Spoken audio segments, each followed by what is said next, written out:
चला, good morning friends. Final accounts बोर्डाचा पुन्हा तिसरा प्रॉब्लेम. मार्च 2014 ला परीक्षेत विचारलाय. पार्टनरची नावं मिस मीना आणि मिस रीना आहे. व्यवस्थित बघा, माझ्या सोबत सोडवायचंय. ऍडजस्टमेंट्स बघा, ऍडजस्टमेंट मनात वाचून घ्यायच्या. मनात वाचा. ऍडजस्टमेंट वाचायची सवय ठेवा राजांनो. आणि रजिस्टर जवळ घेतलं असेल, माझ्या सोबत सोडवा, म्हणजे सोडवतानाच पूर्ण मजा येणार आहे. व्हिडिओ नुसता ऐकून नंतर लिहिता येणार नाही. तिसरा प्रॉब्लेम स्टार्टिंग वाचूया. Miss Meena and miss Reena are in partnership sharing profits and losses in the ratio of 3:2. 3:2 ratio दिला आहे. प्रॉफिट वाटावं लागेल. नवीन प्रॉफिट वाटण्याची नवीन भानगड आपण याच्यात बघूया. चला ट्रेडिंग अकाउंटला. ट्रायल बॅलन्स मध्ये ओपनिंग स्टॉक असतो, सापडला असेल, लिहा बाहेर 90,000. परचेसेस सापडलं पहिल्या पानावर, मध्ये लिहा 6,50,000. क्रेडिटला बघा रिटर्न्स आहे का, नाहीये. डॅश डॅशच्या लाईनीवर आहे 6,50,000. क्रेडिट मध्ये सेल्स बरोबर 8,14,000. लेस सेल्स रिटर्न डेबिटला असतात. डेबिट बॅलन्स मध्ये सेल्स रिटर्न असतात. सेल्स क्रेडिटला असतात तर सेल्स रिटर्न डेबिटला नाहीये. डॅश बाहेर 8,14,000. लगेच closing stock adjustment number 1. Stock on hand on 31 March 2013 was valued at ₹1,10,000. हे आउटरला 1,10,000. हाच स्टॉक लगेच आपल्या बॅलन्स शीटच्या ऍसेटला आलात, लिहा ऍसेटला स्टॉक बाहेर 1,10,000. मालमत्ता दुकानातला स्टॉक. कळतंय तुम्हाला. आधी नेहमीचे आयटेम्स लिहून घ्यायचे, प्रॉब्लेम सोपा होतो. कमी वेळेत आपल्याला बोर्डात सोडवता येतो. 12वी बोर्डाची परीक्षा देणार आहोत आपण मार्च 2021. आठवतंय? आठवतं म्हणजे काय, सुरुवात आहे. सन्ड्री डेटर्स म्हणजे उधारी ऍसेटला. डेबिट बॅलन्स मध्ये बघा 1,50,000 आहे. त्याच्यावर 3 नंबरची ऍडजस्टमेंट मध्ये लिहा 1,50,000. वाचा तिसरी adjustment. Create reserve for create reserve for doubtful debts at 5% on sundry debtors. ह्या डेटरवर 5%. लेस RDD ऍट द रेट 5%. बघा रिझर्व फॉर डाउटफुल डेट्स. वर्ष संपल्यावर जेव्हा फायनल अकाउंट्स तयार करण्याची वेळ आली इन्कम टॅक्स पर्पज करता, त्यावेळेला लक्षात आलं की 1.5 लाखावर 5% बुडणारे अंदाजे हे उधारीवाले 5% तरी बुडवून देतील आपली रक्कम. 10% काढताना शून्य उडवायचं 15,000. 5%ला किती बुडतील? 7,500. ते 7,500 न्यू RDD म्हणून वजा करायचे. वजाबाकी बाहेर लिहायची लाईन मारून पेनने.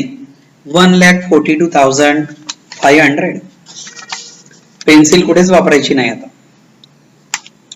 तुम्ही जे वजा केले ना हे RDD, हे न्यू RDD आहेत. नवीन बुडणारी उधारी आहे. डेटर बुडाले, उधारी बुडाली, नुकसान झालं. या 7,500चा दुसरा इफेक्ट प्रॉफिट अँड लॉस अकाउंटच्या डेबिट साइडला सगळं असं लिहिलंय बघा. हे फळ्यावर दिसतंय. पहिले 2 बॅड डेट्स. T म्हणजे ट्रायल बॅलन्स. ट्रायल बॅलन्स मध्ये बॅड डेट्स बघा दिसले. यामध्ये 3,000. नंतर plus new bad debts. A म्हणजे ऍडजस्टमेंटचे. जे तुम्ही आता ऍसेटला वजा केले की नाही 7,500. ते न्यू आरडीडी आहेत, बॅड डेट्स नाही. ते न्यू आरडीडी आहेत, न्यू बॅड डेट्स ह्याच्यात नाही आहेत. ऍडजस्टमेंट मध्ये न्यू बॅड डेट्स नव्हते.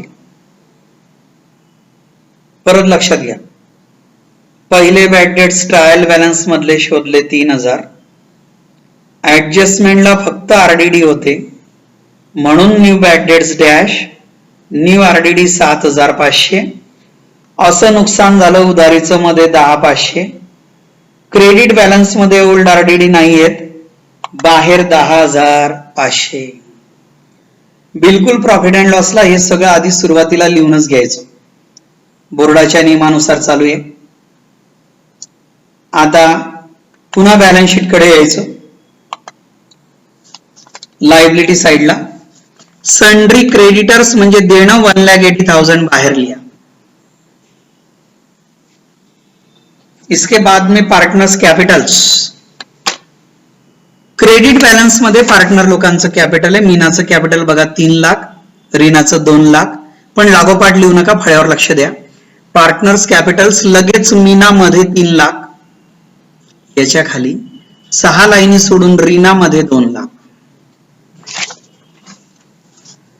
6 लाईनी सोडून मीना शब्दाच्या खाली 6 लाईनी सोडायच्या मोकळ्या. मग रीनाचं कॅपिटल मध्ये लिहा 2 लाख. अहो 2 मालक आहेत, प्रोप्रायटरच्या ऐवजी दोन्ही पार्टनर मालक आहे. आता दोघांचं कॅपिटल मध्ये लिहिलं, त्यांचं ड्रायव्हिंग लेस करायचं आणि वजाबाकी मध्ये लिहायची. तर बघा तुम्ही, मीनाचं ड्रायव्हिंग किती आहे? 10,000, लेस ड्रायव्हिंग 10,000, दिसलं? तरी पैसे नेले. मग मीनाचं कॅपिटल किती शिल्लक राहिलं? 2,90,000 मध्येच. नेट प्रॉफिट आल्यावरच कॅपिटल बाहेर येतं, कळतंय? खालचं दुसरं पार्टनर रीना, त्याचं ड्रायव्हिंग किती आहे? 5,000. पुन्हा लगेच रीनाच्या खालच्या ओळीवर लेस ड्रायव्हिंग 5,000, अंदर कॅपिटल बचा 1,95,000. सिस्टमॅटिक बघा व्यवस्थित. पार्टनरचे कॅपिटल लिहिले, त्यांचं ड्रायव्हिंग वजा केलं, वजाबाकी मध्ये लिहिली. आता बॅलन्स शीटच्या ऍसेटला 5 fix asset, land and buildings, plant and machinery, furniture and fixtures, motor car, investment, असलं तर इक्विपमेंट्स. डेबिट बॅलन्स क्रमाने बघायचे, ऍसेट डेबिटला असतात. लँड अँड बिल्डिंग आहे क्या? बिल्डिंग दिसलं पण त्याच्यावर ऍडजस्टमेंट नाहीये. चला ऍसेटला बिल्डिंग लिहिलं बघा, डायरेक्ट बाहेर 4 लाख. ऍडजस्टमेंट असेल तर मध्ये लिहून आपण डेप्रिसिएशन वजा करतो. प्लांट अँड मशिनरी दिसली 1,20,000 आहे, तिच्यावर ऍडजस्टमेंट आहे. लगेच बिल्डिंगच्या खालच्या ओळीवर प्लांट अँड मशिनरी अंदर 1,20,000. Adjustment number 2. Depreciate plant and machinery at 10% per annum. Less DEP at the rate 10%. बिलकुल व्यवस्थित लिहिता आलं पाहिजे प्रेझेंटेशन. नवीन असले तरी घसाऱ्याने मालमत्ता कमी होते, नुकसान होतं, 10% वजा करायचं. 1,20,000च्या 10% म्हणजे 12,000. पण 12,20च्या खाली लिहिता आले पाहिजेत. लाईन मारली, बाहेर वजा बाकी फक्त किती राहिलं? 1,08,000. ओके. तिसरी मालमत्ता फर्निचर, ढूंढो, नाहीये. Motor car, equipments, is there investment? Nothing. मग आता डेप्रिसिएशन एकुलतं एक वाटतं प्लांट अँड मशिनरीचं. याचा दुसरा इफेक्ट नुकसान झालं. खर्च नुकसान प्रॉफिट अँड लॉसच्या डेबिट साइडला खालून वर 12व्या ओळीवर टू डेप्रिसिएशन 2 डॉट डॅश तुम्ही लिहून ठेवलेलं आहे. On plant and machinery direct बाहेर आउटरला 12,000.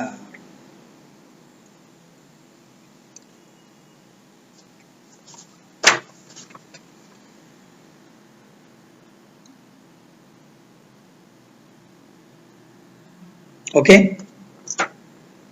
आता डेप्रिसिएशन आलं म्हणजे सगळ्या नेहमीच्या ऍडजस्टमेंट संपल्या. म्हणजे नेहमीच्या ऍडजस्टमेंट म्हणण्यापेक्षा नेहमीचे येणारे आयटेम्स. आता काय करायचा आपला नियम, छापलेला प्रॉब्लेम, बोर्डाचा प्रॉब्लेम, मार्च 2014च्या परीक्षेत विचारलेला प्रॉब्लेम, डेबिट बॅलन्स क्रमाने बघूया. आधी डेबिट मधून एक एक आयटम उचलायचा, एक तर तो ट्रेडिंगला येणार किंवा प्रॉफिट अँड लॉसला येणार किंवा बॅलन्स शीटला येणार. बिल्डिंग झालं, प्लांट अँड मशिनरी तेही ऍसेटला आलं, परचेस झालं. कॅरेज म्हटलंय बघा, फक्त कॅरेज आहे, ओनली कॅरेज आहे. मला सांगा कॅरेज इनवर्ड कुठे येतं? ट्रेडिंगला, खरेदीचा खर्च. कॅरेज आउटवर्ड प्रॉफिट अँड लॉसला, विक्रीचा खर्च. हे फक्त कॅरेज आहे म्हणजे खरेदीचा खर्च आहे. फक्त कॅरेज असेल त्यावेळेला ते कुठे येतं? ट्रेडिंग अकाउंटचा खर्च. लिहा ट्रेडिंगला डेबिट टू कॅरेज, बाहेर 7,000, 7,000. ओके. नेक्स्ट ओपनिंग स्टॉक झाला. वेजेस किधर आएगा? वेजेस पुन्हा फॅक्टरीचा खर्च आहे, पुन्हा ट्रेडिंगलाच. वेजेस बाहेर 35,000, 35,000. There is no adjustment. Sundry debtor झालं. सॅलरीचा खर्च तुम्हीच सांगा मला, ऑफिसचा खर्च आहे, सॅलरीचे खर्च कुठे येणार? प्रॉफिट अँड लॉसला. त्याच्यावर ऍडजस्टमेंट वाटतं. चला ओल्ड आरडीडीच्या खाली लगेच टू सॅलरीज मध्ये 28,000. टू सॅलरी लिहा, टू सॅलरीज लिहा, चालतं. 28,000. ऍडजस्टमेंट नंबर 4 वाचो. Salaries include ₹2,500 as advance to workers.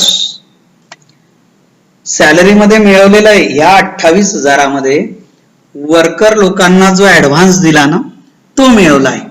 म्हणजे 28,000 पैकी 2,500 आगाऊ दिलेले आहेत पुढच्या वर्षाचे, त्याला आपण प्रीपेड म्हणतो. ऍडव्हान्स आणि प्रीपेड एकच, ऍडव्हान्स आणि प्रीपेड एकच. काय करायचं? लेस प्रीपेड 2,500 लिहा. म्हणजे बाहेर सॅलरी लाईन मारून येणार 25,500. 2,500च्या लाईनीवर बाहेर 25,500. अहो या प्रीपेडचा, या 2,500चा प्रीपेड सॅलरीचा, इथं फक्त प्रीपेड शब्द लिहायचा, पुन्हा सॅलरी रिपीट करायचं नाही. पण ऍसेटला पूर्ण लिहायचं, ऍसेटला पूर्ण लिहायचं. इथं खाली क्लोजिंग स्टॉकच्या लाईनीत खाली प्रीपेड सॅलरी बाहेर 2,500. आगाऊ केलेला खर्च यावर्षी मालमत्ता आहे वर्ष संपेपर्यंत, म्हणून ऍसेटला.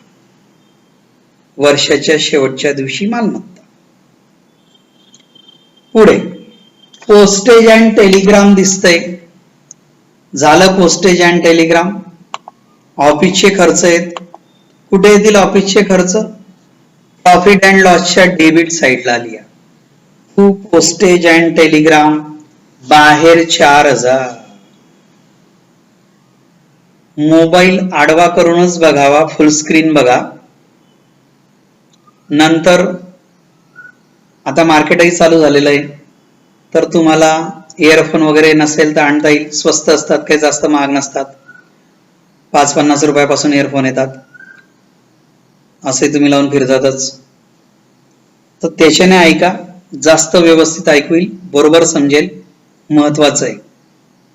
आलं लक्षात? आणि सबस्क्राईब करायला विसरू नका राजांनो. आज जेही राहिलेले असतील त्यांनी काही करा, संपल्याबरोबर सबस्क्राईब करायचं विसरायचं नाही, किंवा आत्ताच करायचं आहे. रिक्वेस्ट आहे सगळ्यांना. आणि सबस्क्राईब केलेलं नाहीये प्लीज मला फोन करण्यापेक्षा तुम्ही करा, म्हणजे ते पुढच्या जे व्हिडिओ येतात ना ते स्क्रीनवर लवकर येतात. कृपया या चॅनलला सबस्क्राईब करा. शारदा अकाउंट नावाचं आपलं चॅनल आहे. यापुढे इन्शुरन्सचा खर्च सुद्धा ऑफिसचा खर्च, इथंच प्रॉफिट अँड लॉसला डेबिट. लगेच खालच्या वेळेवर विम्याचा हप्ता टू इन्शुरन्स बाहेर 5,000. There is no adjustment on insurance. Bad debt झालं. अहो रेंटही खर्च आहे, डिस्काउंटही खर्च आहे, दोन्ही खर्च पुन्हा विक्रीचे आणि ऑफिसचे प्रॉफिट अँड लॉसला डेबिट. रेंट बाहेर 4,000, टू डिस्काउंट बाहेर 3,000.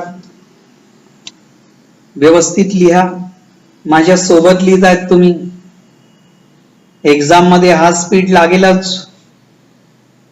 ड्रायव्हिंग झालं, डेबिट बॅलन्स संपले, त्यावेळेला एकदा ऍडजस्टमेंट कडे एक नजर पाहून घ्यायचं.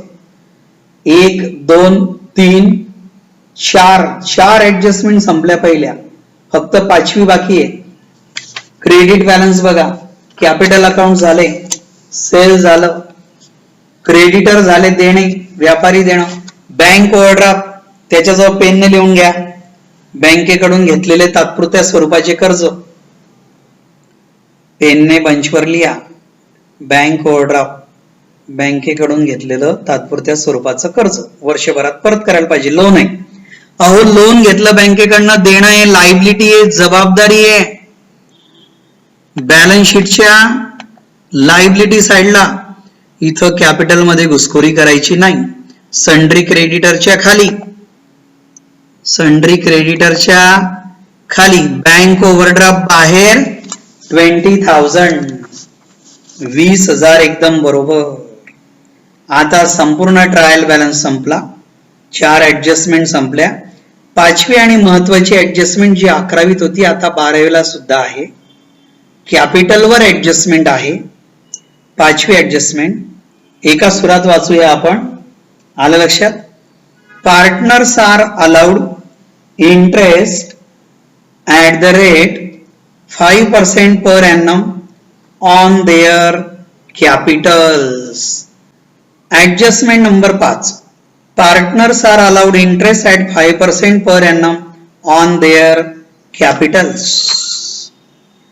इंटरेस्ट ऑन कॅपिटल हा खर्च आहे, भांडवलावरील व्याज हा खर्च आहे.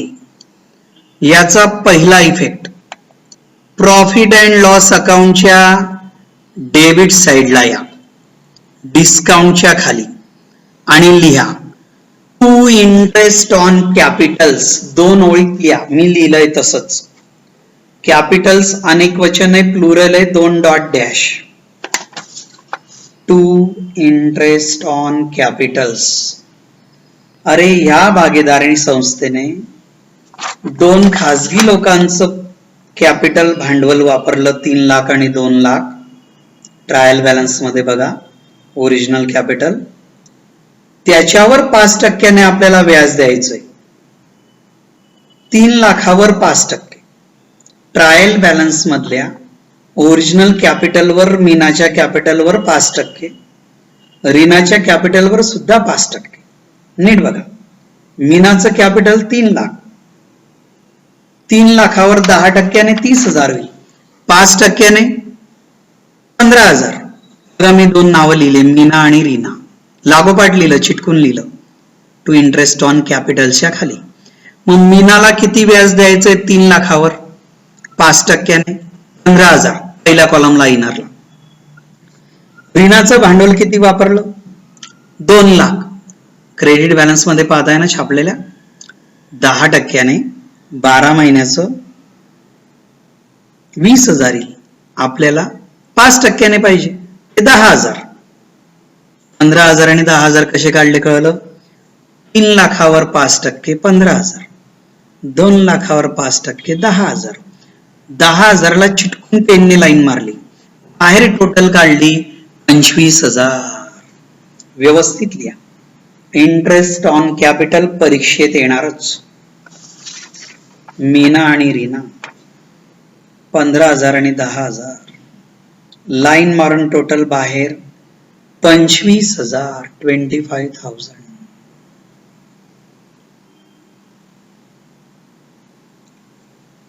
ओके. प्रत्येक ऍडजस्टमेंटचे 2 इफेक्ट होतात राजांनो. इंटरेस्ट ऑन कॅपिटल खर्च म्हणून डेबिट टाकलं, 11वीलाही होतं, फक्त प्रोप्रायटरचं म्हणजे एकच यायचं डायरेक्ट बाहेर, इथं दोन पार्टनरचं आलं आणि मीना आणि रीनाला हे 15,000 आणि 10,000 त्यांच्या कॅपिटल मध्ये मिळवायचंय बॅलन्स शीट मध्ये लायबिलिटी साइडला. फळ्यावर बघा मीनाचं कॅपिटल हे मध्ये आलंय की नाही 2,90,000. तर 290च्या लाईनीवर काहीच लिहायचं नाही, 290च्या खालच्या ओळीवर बघा मी लिहितोय प्लस इंटरेस्ट ऑन कॅपिटल मध्ये 15,000 आणि लाईन मारून बेरीज मध्येच लावायची. लक्ष द्या, मग लिहा 2 मिनिटं. इंटरेस्ट ऑन कॅपिटलचे 2 इफेक्ट लक्षात घ्या.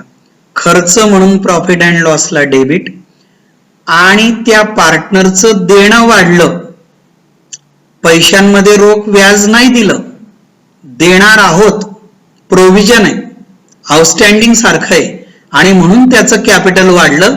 आधी जमा होता आपल्याकडे 3 लाख पैकी 10,000 घरी नेलं, राहिलं 2,90,000, 15,000 व्याज जमा झालं. टोटल कॅपिटल मीनाचं मध्ये 3,05,000.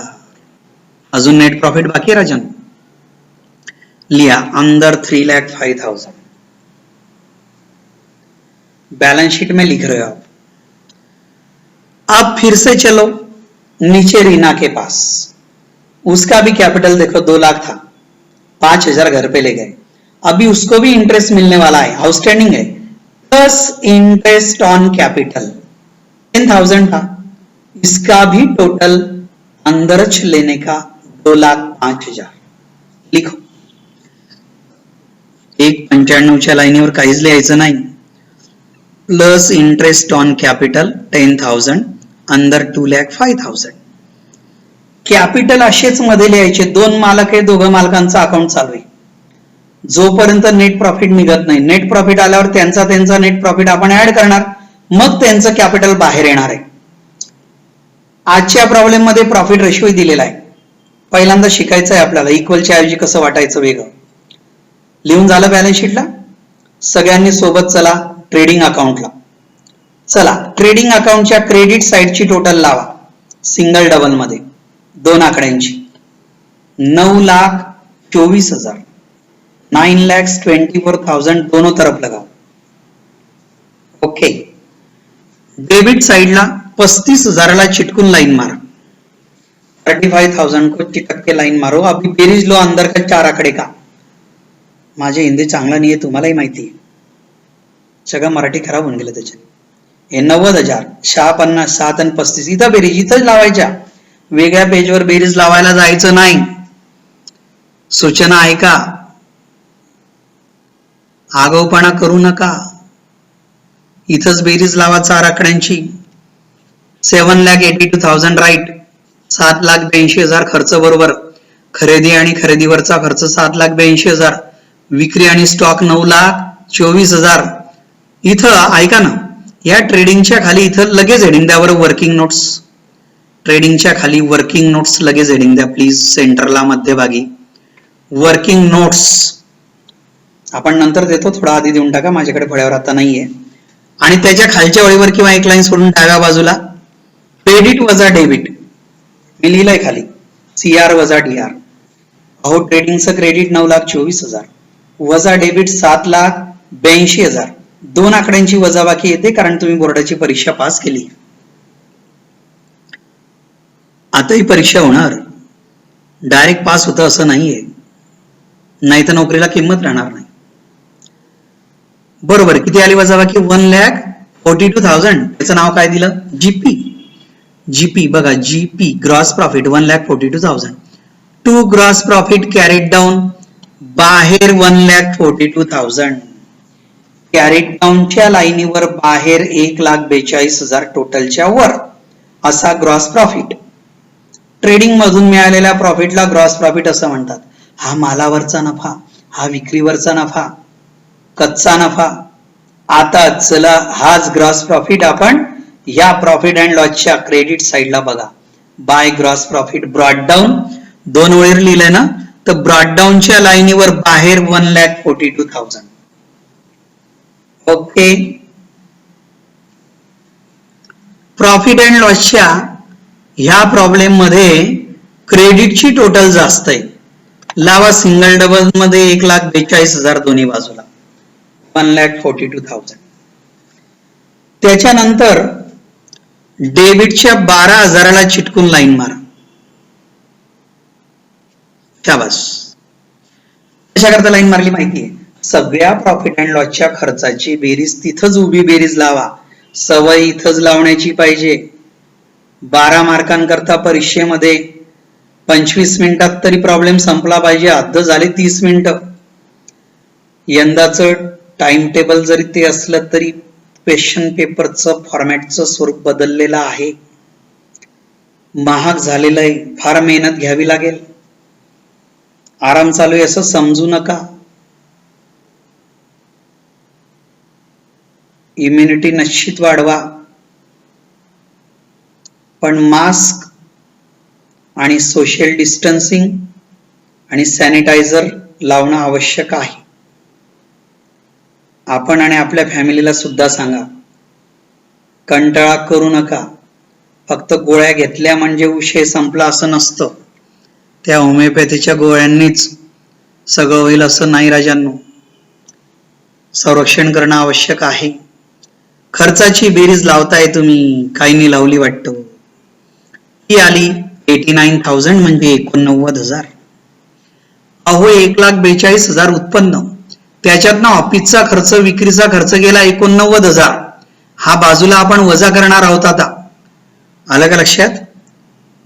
तुम्ही ट्रेडिंगच्या खाली आलात ना, ट्रेडिंगच्या खाली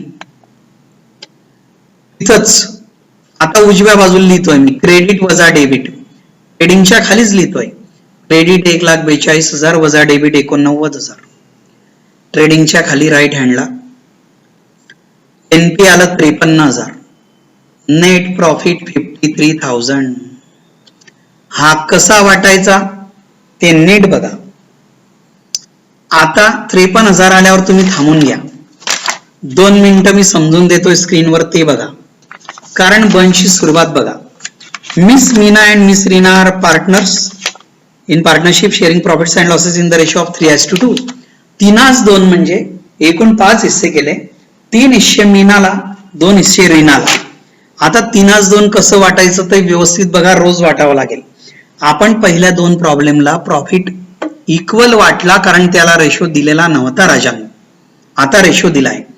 याच्या पुढचं मी याच्याच खाली लिहितोय. तुम्ही बघा, मी सांगेल तेव्हा लिहा. मी लिहितोय आता एक लाईन सोडून 2 नावं मीना आणि रीना. पानाच्या अर्ध्या भागात खेळ चालू आहे. 3:2 मध्ये S2 आहे बघा. एक लाईन सोडून लिहिलं मीना आणि रीना. लगेच लिहायचं 3:2. आता ऐका, हा तुम्ही नंतर लिहिणार आहात, बरोबर बघून घ्या. 3 आणि 2 5. आता मी 4-5 ओळी सोडून लिहितोय 53,000 भागिला 5. कारण आपल्याला किती रुपये वाटायचे? 53,000 2 लोकांना. 3 हिस्से मीनाला, 2 हिस्से रीनाला. मग 3 आणि 2 5 झाले. 5ने 53,000 भागतोय. अजून लिहू नका. 5 5. इकडेही 5 5. रीनाला भाग जात नाही, 0. कळलं का? 3वर 0 घेतलं, 5 30 आणि हे 2 0 हक्काचे. तुम्हाला हा भागाकार स्वतः करावा लागेल. इथं कमीत कमी 4 ओळीचं 5 ओळीचं अंतर सोडायचं. इथं एक लाईन सोडून हे लिहा. 5 ओळी सोडून मग हा भागाकार. एका भागाला आलं 10,600. आता फळ्यावर बघा, मीनाला किती भाग आहे? 3. मी लिहिलं एक लाईन सोडून पुन्हा 10,600 गुणिला 3. अहो एका भागाला 10,600 गुणिला 3. आता इकडे एक लाईन सोडून पुन्हा लिहितोय मी 10,600 गुणिला 2. गुणाकार 21,200. हे गुणाकार तुमचे येतात का? मी थांबतोय इथं स्क्रीनवर, तुम्ही लिहा बरं. आता 53,000च्या खाली एक लाईन सोडून लिहा मीना आणि रीना. 3:2. 3:2 लिहिल्यावर या ठिकाणी 4 ते 5 लाईनी सोडा आणि मग हा भागाकार आधी लिहा. 5 लाईनी सोडून हा भागाकार आधी लिहा. 53,000 भागिला 5. स्वतः भाग द्या. 10,600 यायला पाहिजे. एका भागाला 10,600. हे खालचं लिहून झाल्यावर 10,600 आल्यावर 10 ला कॉमा पाहिजे. 3च्या खाली एक लाईन सोडून या. 10,600 गुणिला 3 स्वतः गुणाकार करा.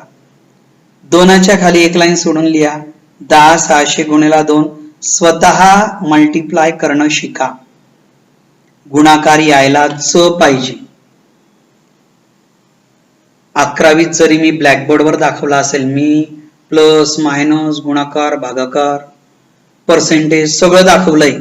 शंका येत होती 10वी कसे पास झाले. मग आता बघा 10,600 एका भागाला तर इंटू 3 म्हणजे 3 भागाला मीनाचा नेट प्रॉफिट किती झाला हो? 31,800. रीनाला 2 भागाला किती झाला? 21,200. हा गुणाकार स्वतः करून इथं लिहिल्यानंतर वर्किंग नोटच्या पानाचं काम संपलं. परत सांगून द्या मला, मीनाचा नेट प्रॉफिट 31,800, रीनाचा 21,200 असा वाटला आपण 53,000. ओके. आता हाच महत्वाचा खेळ चालू होता. आता बघा आपण प्रॉफिट अँड लॉसला. इथं या डेप्रिसिएशन जवळ टोटल लावली प्रॉफिट अँड लॉसची 142. 89,000च्या लाईनीवर काहीच लिहायचं नाही. त्याच्या खाली 3 वाक्य असेच लिहायचे. पहिल्या ओळीवर येणार टू नेट प्रॉफिट, दुसऱ्या ओळीवर ट्रान्सफर्ड टू, तिसऱ्या ओळीवर कॅपिटल अकाउंट्स 2 डॉट डॅश बाहेर 53,000. 53,000 इज नेट प्रॉफिट. लिहा असंच असं. To net profit transferred to capital accounts 2 dot dash बाहेर आउटरला 53,000. एकूण नेट प्रॉफिट या धंद्याचा 53,000. याचे पार्टनर इथं मी आता लिहितोय दोन्ही, त्यांना मध्ये वाटणार आपण इनरला. तुम्ही जे वाटलं ते वर्किंग नोटला एवढं लिहून झालं असेल. लक्ष द्या. मीना आणि रीना लागोपाठ दोन्ही नावं लिहिले, तुम्ही लिहा. कॅपिटल शब्दाच्या खाली मीना आणि रीना लगेच. मीनाचं मध्ये 31,800, रीनाचं 21,200. चिटकून लाईन मारा. मीना 31,800, रीना 21,200. अंदर लाईन मार्के, लाईन पेनने मारा. म्हणजे हा 53,000 प्रॉफिट या दोघांना वाटला. 3:2 रेशो होता, इक्वल नव्हता. आज रेशो दिला नसेल तेव्हा इक्वल समजतो, केव्हा इक्वल वाटायचं नाही. मीनाचा जास्त, रीनाचा कमी. कळलं? 31,800, 31,800, 21,200 हे दोन्ही नेट प्रॉफिट. आता बॅलन्स शीट कडे चला. लायबिलिटी साइडला हे बघा 3,05,000 आहेत मीनाचं कॅपिटल. 3,05,000च्या खालच्या ओळीवर लगेच प्लस नेट प्रॉफिट मध्ये 31,800 चिटकून 3,5च्या खालच्या ओळीवर प्लस नेट प्रॉफिट 31,800 लाईन मारा. बाहेर 3,36,800.